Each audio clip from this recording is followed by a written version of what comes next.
everybody, this is Laura, City Scrapper. Thank you so much for joining me on my channel. Today I have a layout that I created for the monthly challenge, Stretch the Sketch.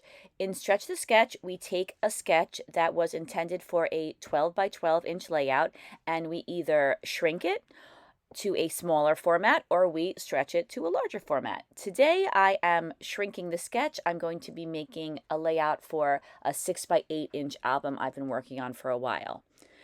I'm starting off by using some Spellbinders dies. They're called Kaleidoscope triangles. There are 3 different dies and they layer on top of each other.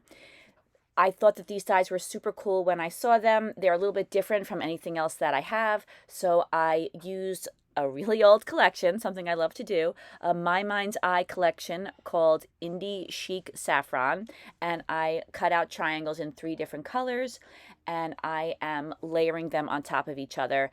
I made a couple of different layer combinations. In some I have the pink on top, and some I have the yellowish color on top, and in some I have the off-white and light pink on the top. And so I varied that so that it would be a little bit more interesting to the eye.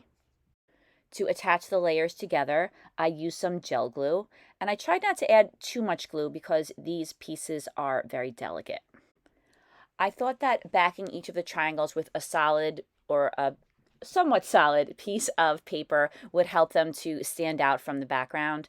So I used another die that was in my stash. I got lucky. It just happened to be just the right size to create a mat for each of the triangles. And I varied the color that I put behind each of the triangles. I actually used the color that was in the middle layer of the 3 layers of the triangle. I didn't want to use the same color as the top layer because then I thought that the backing would blend in too much. And then I also didn't like the way it looked when I had the triangle the same color as the bottom layer. So I used the middle layer. I cut down a 12 by 12 inch piece of pattern paper to 6 1/4 inches by 8 1/2 inches. Those are the measurements of the page protectors that I use for my album. And I followed the sketch almost exactly in the way that I chose to arrange the triangles. And now I'm using some ATG adhesive to attach them down to the page. ATG adhesive is very strong, and the good thing about it is it holds things down immediately. So sometimes when it's a larger piece, it's better for me to use ATG adhesive than wet glue because it will take a little bit of time for the wet glue to dry, and then sometimes things will curl up in the meantime.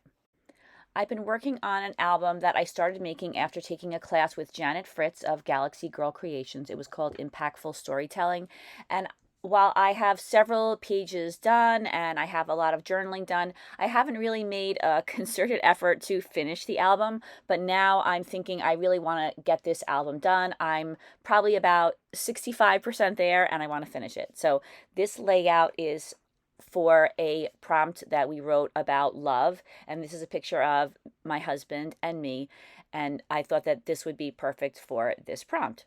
I matted the photo on an off-white piece of pattern paper and then again on some pink pattern paper.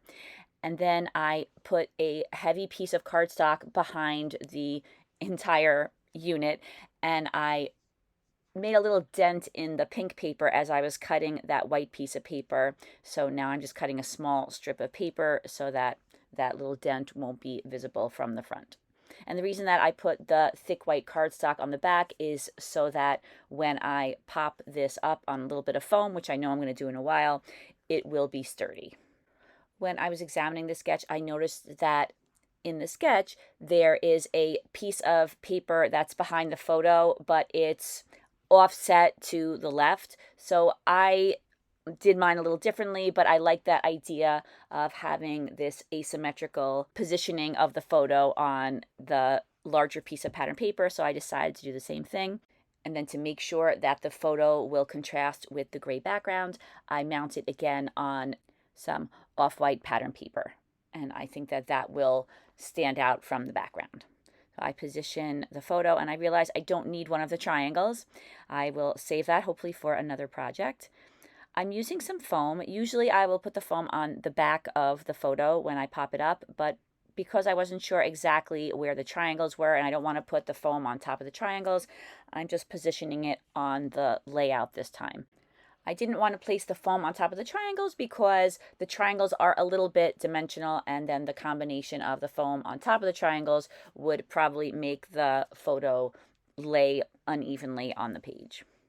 So now I'm putting some ATG adhesive on the foam. This is just a temporary adhesive when it's used on foam. It's going to last forever if you use paper on paper, but when you're attaching paper to foam, you really need some wet glue.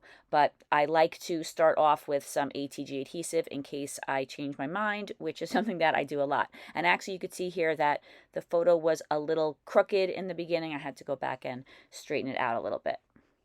So back in the day, these My Mind's Eye collections had lots and lots of embellishments that came with them for a very, very minimal price. I used a sticker underneath the photo that says date. I'm going to fill the date in there. And then I'm using these dimensional stickers. They say girl on them, but I'm going to switch that up to say love, but it was the right number of letters, so I thought that I would use that, and then in a little while I'll go back and fix that and make it say love. In the sketch, there were some circles that were arranged on top of the triangles. So for those circles on my layout, I'm using stickers with some buttons on top of them. Some of the buttons in this embellishment pack were real buttons. They were wood buttons. I decided to use the chipboard buttons.